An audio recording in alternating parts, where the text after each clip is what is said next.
The transfer portal officially opened on Monday, and Tennessee had some movement. We'll track all that. Plus, who are the Vols in on via the transfer portal? That your questions all on Twitter Tuesday edition of Locked On Vols. You are Locked On Vols, your daily podcast on the Tennessee Volunteers. Part of the Locked On Podcast Network, your team every day.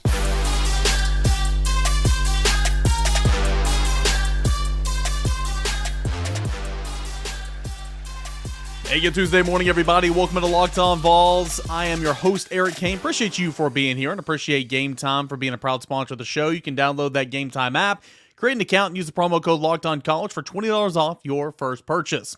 We are a part of the Locked On Podcast Network, where it is your team every day. Shout out to everydayers for subscribing to Locked On Vols on the YouTube channel and for making this your first listen each and every day. And it's your day today. We'll get to your questions in segments 2 and 3. Going to go over some transfer portal activity here from day one, which was Monday of the transfer portal. Again, not a huge busy day. I still expect some players to jump in the transfer portal as the week goes on and as the weeks goes on. And of course, if you remember last year, there were some players who stayed, elected to be a part of the team in the bowl process. And then after the bowl was played last year, the Orange Bowl, a couple of other players went ahead and jumped in the transfer portal. So we'll see exactly kind of the timing of all this. But really so far, and again, I want to say this at the top, things are happening by the minute. Coaching carousel, you've got transfer portal open, COVID seniors making decisions. So things happen a lot of the times. And there's a very real chance that things can happen after the recording of this podcast. I'm going to do my best. If it's big time breaking news, I'll try to jump on and do a little bit of a bonus episode so that you can have it, for your next morning commute. But again, things are happening all the time. So if there's big time breaking news and I'm not mentioning it on this episode, I encourage you to go look at some of the episodes on YouTube or wherever you listen to your podcast kind of around this one. And maybe I did a bonus episode. But nonetheless, a lot of things happening at one time. And so I expect more players to enter the portal as the week goes on. But right now, at the time of this recording, really, Tennessee's only had 4 players that have entered the portal, and 2 of those players announced last week their intentions to enter the portal. And really, it's just been one position group that's kind of been attacked so far. And if you're going to get one position group you're losing players to in the portal, it's probably good that it's the defensive backfield because you have so many bodies. Sure, the production needs to be better, don't get me wrong, but you do have a lot of bodies back there. So, Warren Burrell, who was a 3-year starter for this team, essentially, had the injury game 2 last year to Pittsburgh, missed the rest of the year, came back this year and was a reserve at cornerback, played a little bit, but primarily made a lot of headway on special teams. He's entering the transfer portal as a graduate transfer and going to just go and try to find an opportunity to play his final year of eligibility. You certainly wish, Warren Burrell the best of luck and hope that he can go find a place and play a whole lot of football. Because he started games as a freshman and as a sophomore and a couple as a junior. And then, of course, spent time here this last season as well, coming back from injury. So Warren Burrell was one of those, and he mentioned that he was, entering the portal last week.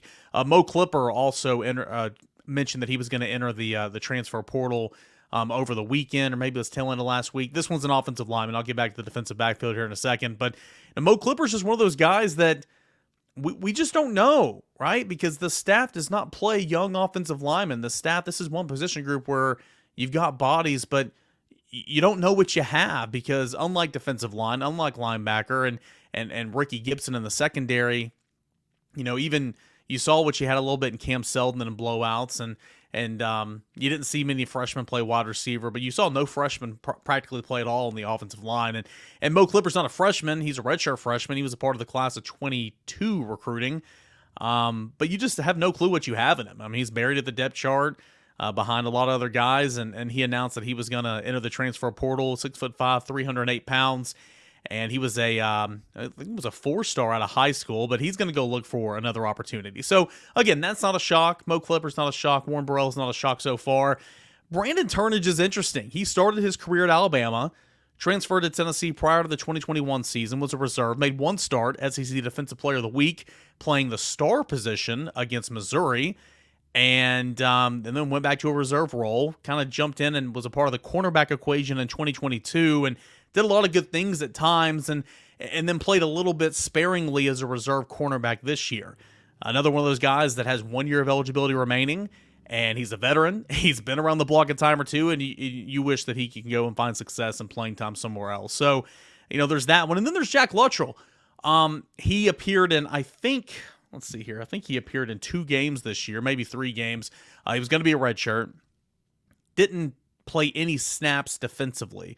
So I think his appearances might have been on special teams. But nonetheless, you have no clue what you have in Jack Luttrell. He was a true freshman this year, and he entered the transfer portal Monday morning when it opened.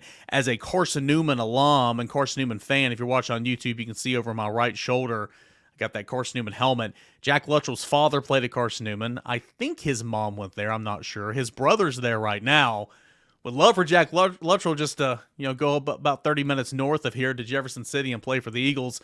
That's a Division II program. I'm sure he's a Division I athlete. He'll find a spot somewhere else. But it's kind of unfortunate because you just don't know what you have in Jack Luttrell, one of those young guys, but ultimately opts to enter the transfer portal. So none of these guys really are shocking whatsoever. And I think that if we think about it, we can think about some other. If we think about it, we can think of some other, players who were in similar boats, who are buried on the depth charts, and have guys kind of blocking their progression that we could see maybe jump to the transfer portal in the coming days. So, we'll see. Again, at the time of this recording, and things can happen after I record, 4 players have entered the transfer portal for Tennessee. What about some, some targets via the transfer portal? Well, Tennessee's handed out some offers so far, and, as we're trying to keep track of that over at volquest.com on who Tennessee's offered. Marley Cook is a defensive lineman from Middle Tennessee State University, really, really productive. He's, Tennessee's one of many teams who have offered Marley Cook. Remington Strickland is from Texas A&M. He's an offensive lineman. And remember, some of these guys who had coaching changes could enter the portal immediately, and those 2 guys did as well. But Remington Strickland's a guy that has SEC experience. He was a part of the 21 recruiting class. He's played in a number of games, and so Tennessee's handed out an offer to him. Justin Jolie is a guy that a lot of people listening and watching right now are very familiar with. If not, he was the tight end from UConn that torched Tennessee's defense for like 87 yards on 8 receptions back in November.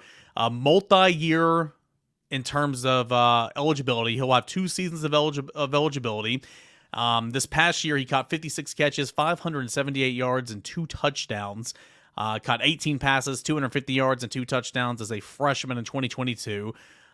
Really, really versatile tight end. I mean, I remember sitting up there in that booth, and again, I think I've said this on this podcast before, we make the jokes in those midweek baseball games in like February when Tennessee's playing Alabama A&M or, Tennessee Tech or whoever, like a lower level school, and a guy's going off. It's like, oh, okay, well, you're going to go get him in the transfer portal, right? That's kind of the feeling with Justin Jolie and that UConn matchup for homecoming this past November. It's like, oh, that guy's a player. He will not be playing for UConn next year. Would love to see him here because there's that need at tight end where you got Jonathan Eccles in the class coming in. You've got Ethan Davis on roster. You got Emmanuel Okoye, but you need numbers. You need bodies, and I think Justin Jolie would be such a great fit here at Tennessee. So Tennessee's offered him. We have learned via Matt Ray over at volquest.com that Justin Jolie is going to be taking an official visit to Tennessee this weekend, so that's one to watch for sure. I don't think Tennessee's offered him yet, but I have heard that another tight end is one that Tennessee's interested in looking at. Holden Stays, I believe is how you say his name. He was kind of a part-time reserve tight end for Notre Dame this past year. So again, maybe that's a name that can come into circulation as time goes on. But Tennessee, tight end, top priority. Offensive tackles a priority. You take a defensive lineman. I think you take a defensive backs if you can. But the transfer portal is officially open, and we'll see some more names kind of trickle in there as the week goes on. But so far, time this recording, 4 players for Tennessee's into the portal. Would expect some more, and of course, Tennessee and other schools are offering transfer portal targets by the minute right now, and we'll keep track of it all right here at Locked On Vols. We'll get into your mailbag questions here in just a moment, but do want to take some time and talk about Game Time.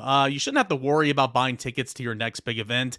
Game Time is fast. It's an easy way to buy tickets for all your sports, music, comedy, and theater events near you. Killer last-minute deals, all-in prices, views from your seats, and the best price guarantee. Game Time takes the guesswork out of buying tickets. The holiday season is here. Maybe you want to buy some tickets for that big basketball matchup at Thompson Bowling Arena at the Food City Center coming up in the first of the year, right?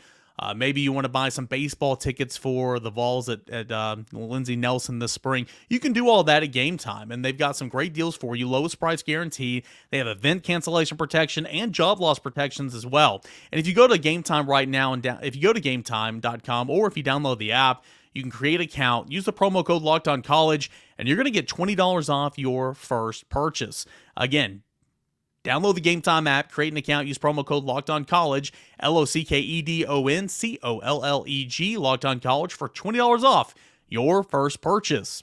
Download Game Time today. Last minute tickets, lowest price guaranteed.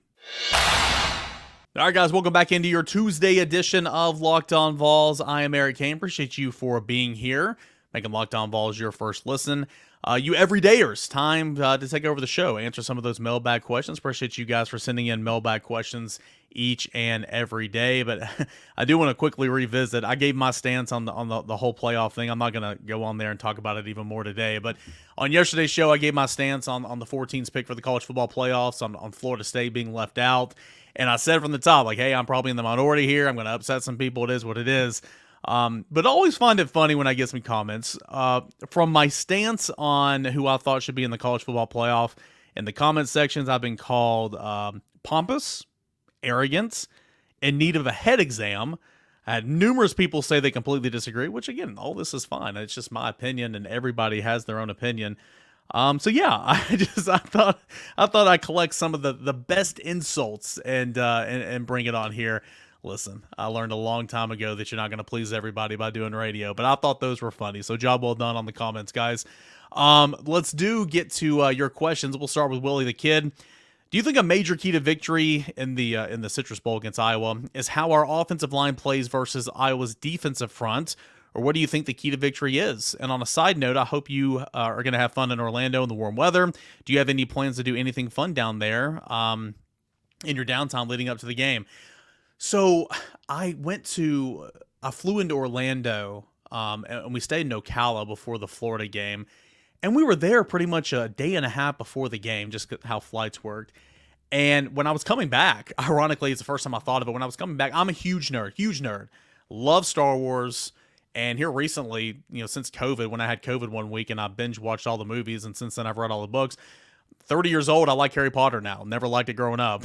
But bottom line, I'm a huge nerd. And so I would love one day to go and see the Star Wars attractions at Disney World. I would love to go to, I think it's Universal that has Harry Potter. And then, of course, now as an adult, I'd like to go to Epcot and just kind of walk around and learn and taste all the drinks and food from all the different countries and everything. So again, I don't know if I'll get the opportunity. I'm going to be down there for a couple of days. We'll be covering press conferences and practice and all that. If given the opportunity, I might go by and just kind of check all that out. But I am a nerd, so those are some of the things that I want to do eventually. We'll see if I get to do it down there in Orlando this trip. But to your question, yeah, man, I put out over at volquest.com, I put out my first glance in terms of just breaking down who Iowa is. In a nutshell, I'm not telling you anything you don't already know. One of the best defenses in the country, top 10, top 5 in a number of categories, but in total defense, scoring defense, rush defense, pass defense, really, really good. Completely flip the script and turn it 180, and that's how bad Iowa is on offense. I mean, it is dead last in the country out of 130 FBS programs in total offense. It ranks 127th in passing offense, 127th in scoring offense. I mean, it's really bad. So, sure, the defense is going to create some issues for Tennessee.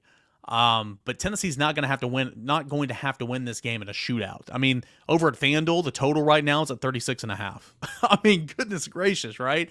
So, I think for Tennessee, tempo. As good as this defense has not seen speed like it's about to see, and this defense has not seen tempo at all.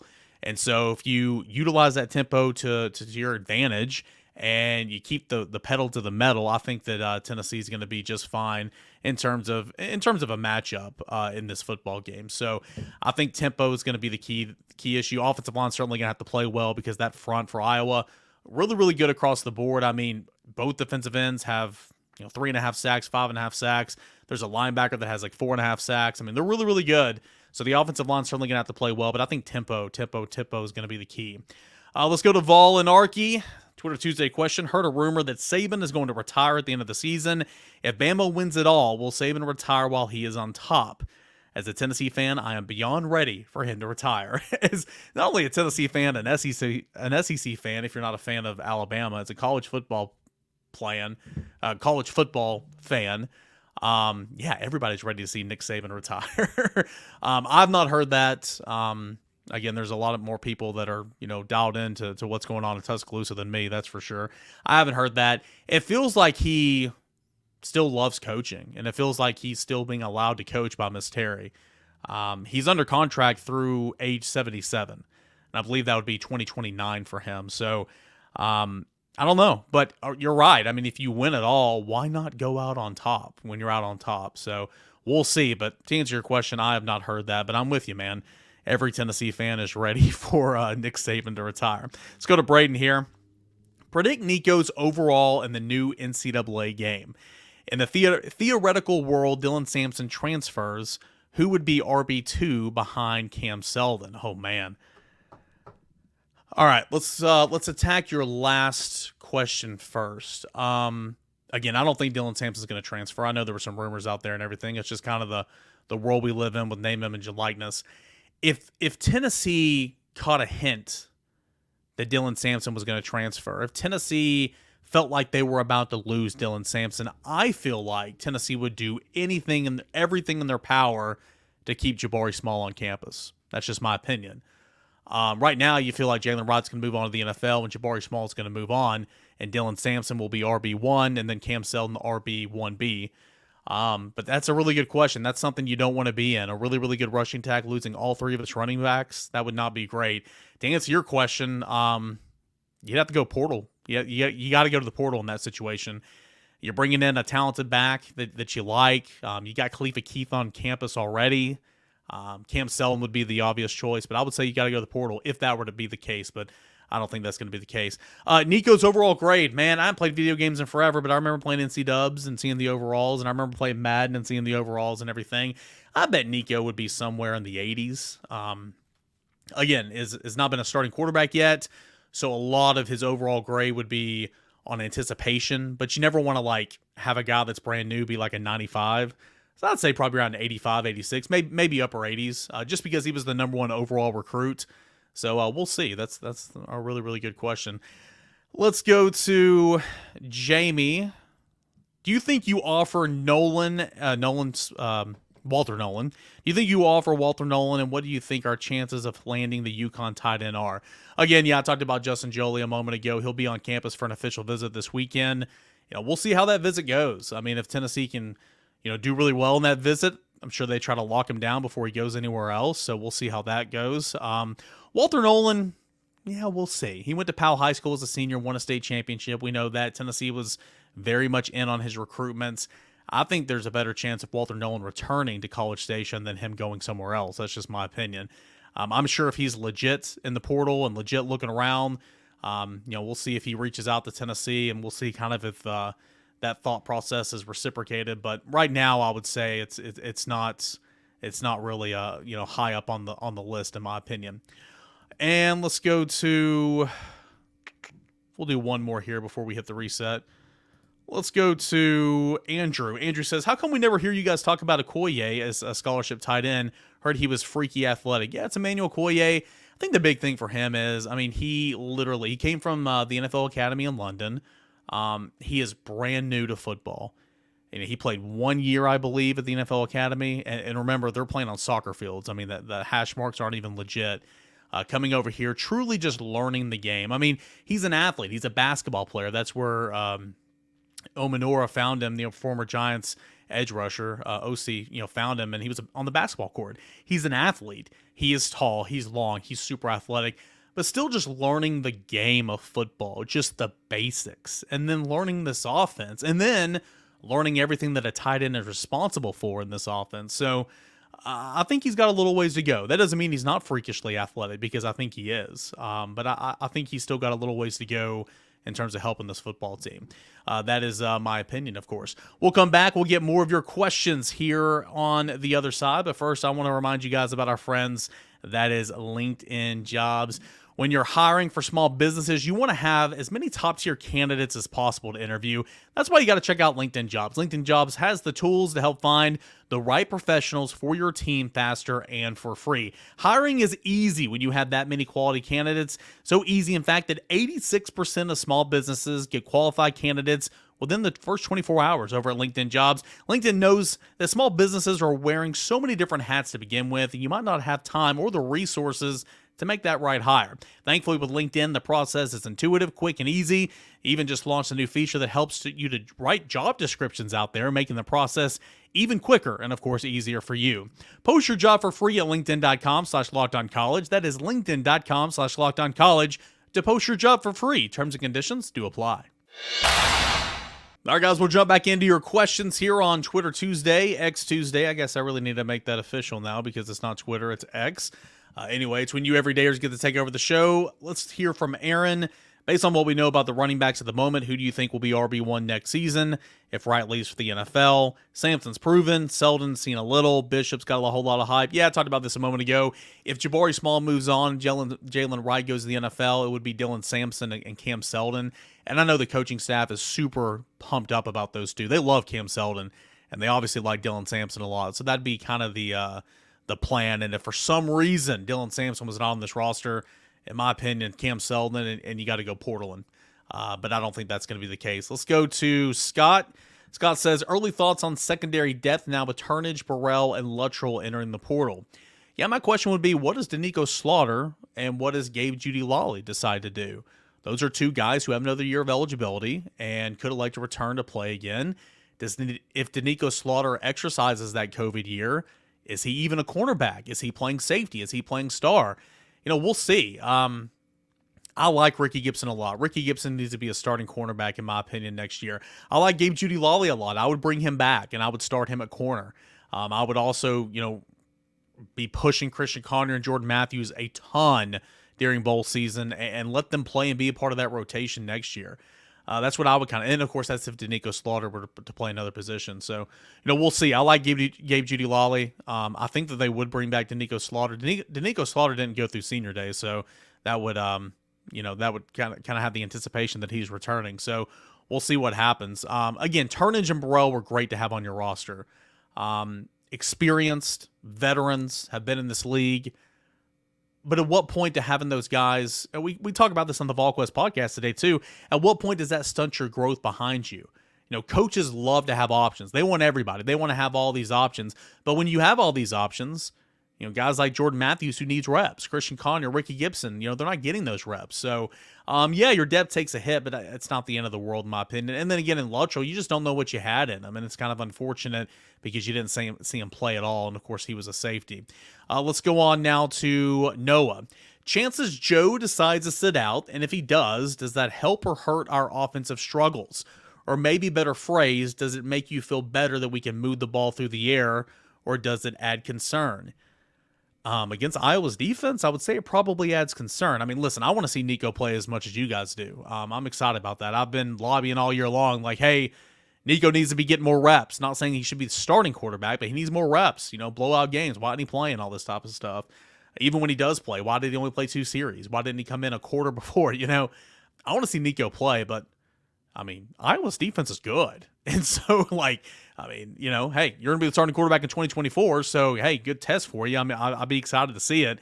But I do think that as of right now, it sounds like Joe Milton wants to play. So, I would say just because of the unknowns, I would say it probably hinders it a little bit because we simply just don't know. We haven't seen Nico play enough, but sky's the limit for him. So, either way, sign me up. I want to see that for sure. But it does, at this point in time, feel like that Joe Milton wants to play, and we'll see if that changes as the days go on. We'll continue to move on here. We'll go to Kurt. I know we still have football, but not so long ago, the Lady Vols basketball team was the second program thought of when you thought about UT. At what point do we call the program an embarrassment? Do we officially need an outside coach instead of legacy projects like Holly and Kelly? First and foremost, I'm not going to act like I'm a Lady Vols insider because I'm not. I don't watch all the games. I do not cover that program, so I'm not trying to speak in terms of an insider right here. It's tough to watch right now. I mean, it really is. I mean, lost the other night again. I understand injuries are an issue right now, and they have been, but that's sports. It's tough. Where it was in the game of women's basketball has gotten so much better over the years, and we know that, right? But I mean, there's no reason why the Lady Vols need to be mediocre to not so good, if you will. I do think that just like replacing any type of legend, and again, I'm a Carson Newman fan, right? I played at Carson Newman. Ken Sparks was a legend in that level. Excuse me. And since then, we've replaced Ken Sparks with people in the family, and there's positives and negatives to that. But you're seeing that as well with the Lady Vols basketball program. If there's going to be a change, and I don't know if there is or whatever, I feel like you got to go outside the family, and that's just my opinion. So it's tough to watch right now. It's not fun, and Lady Vol basketball should be much better than what it is right now. But we'll see. It's a long season. We'll see if they can turn things around. Of course, went to the Sweet 16 last year.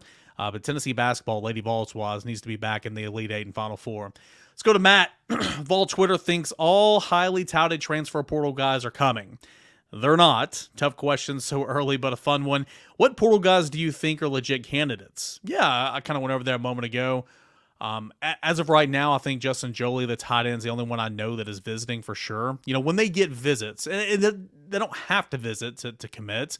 I don't believe McAllen Castle's ever visited Tennessee, but when they come on campus, that's when it's kind of legit. So it's super early. We'll see what happens. But right now, to answer your question, Matt, and good to hear from you, brother. Haven't talked to you in a while. Hope all is well with the family. I would say Justin Jolie would be a guy I'd point to. Let's go to Todd. Who else can we expect to enter the transfer portal from Tennessee?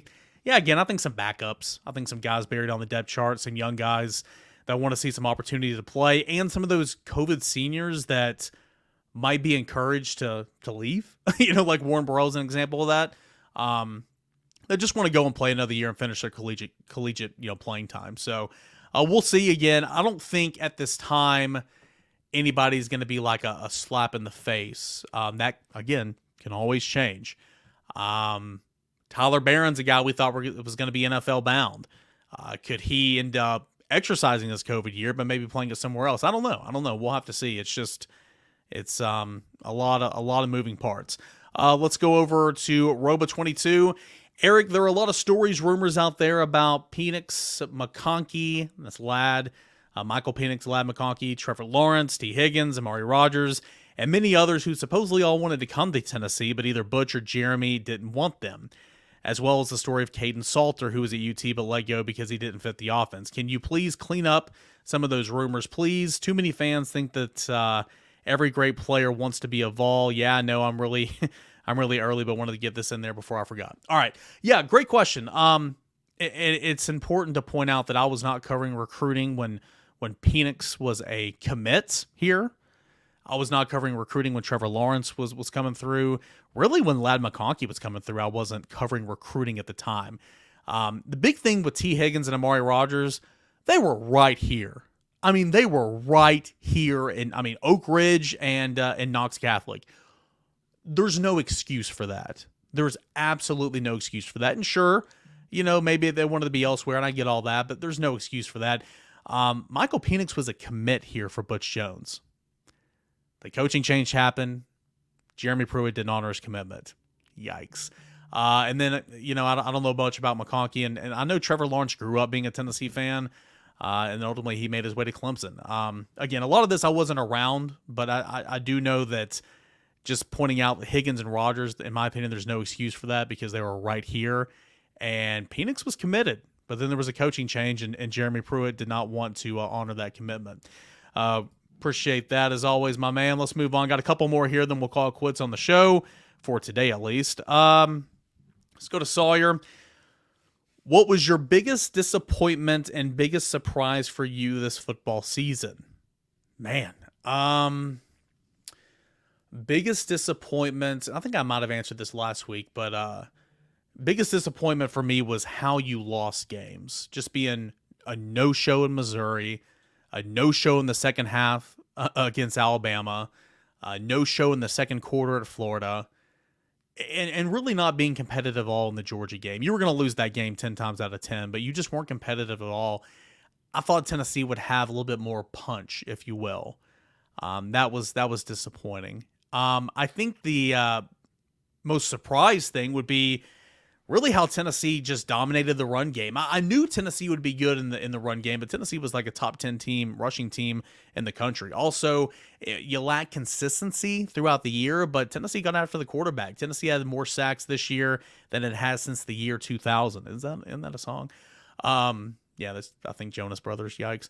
Anyway, getting after the quarterback was a pleasant surprise. Thought it would be much better. Didn't think it'd be this good. Wish it would be more consistency. And then just the lack of punch in some of those big games. Losing games is one thing. The way you lost those games, pretty disappointing in my opinion. Got two more here. Hunter says, just want to ask what your opinion on UT going out here and getting one of these big quarterbacks that have entered the portal. I'm sure we know Nico's our starter, but could bring in some for competition. Just wanted to get some of that amazing knowledge of yours. Yeah, I'm not sure about that, buddy, but I appreciate it. Yeah, I get the competition aspect. Listen, I don't feel like I'm that old, but when I played, it was all about competition. Yes, Uncle Rico, I hear you. But it was all about competition. You go in, you bring somebody in there, you make it better. Whoever wins is going to play. And I'm not saying it's not about competition anymore, but I mean, we just live in a different era, guys. Nico's going to be the starter no matter what. And y'all know that. I know that's what you're saying, Hunter. I'd be fine with going out and bringing Dylan Gabriel in here, but guys, Dylan Gabriel ain't going to come here and sit the bench. Nico's starting. Dylan Gabriel, has no interest in Tennessee, but I'm just using him as an example. Why on earth would he want to come here and compete for a chance to play? Nico's playing, but Dylan Gabriel wants to go somewhere and be handed the keys right away, right now. Brock Vandergriff into the transfer portal. Why would he want to come here? Will Rogers, some of these other quarterbacks. Again, why on earth would you want to come here when Nico's going to be the guy? So I hear what you're saying for competition and all that, but unless injury, there's no world where Nico's not the starting quarterback in 2024. Okay. No, I guess I don't have one more. I guess I thought I had one more that was buzzing. But nonetheless, you guys can always send me in questions throughout the week. I'll do my best to answer via the DMs or Twitter. But thank you so much for sending in your questions via the X and on YouTube and all that good stuff. Every dayers, Tuesday's your show, and I couldn't do it without you. We'll come back with a little Award Wednesday for Wednesday's show. The latest in the transfer portal, anytime, any big time breaking news for Tennessee, we'll talk about it all right here on Locked On Vols. Until then, guys, enjoy the rest of your Tuesday, everybody.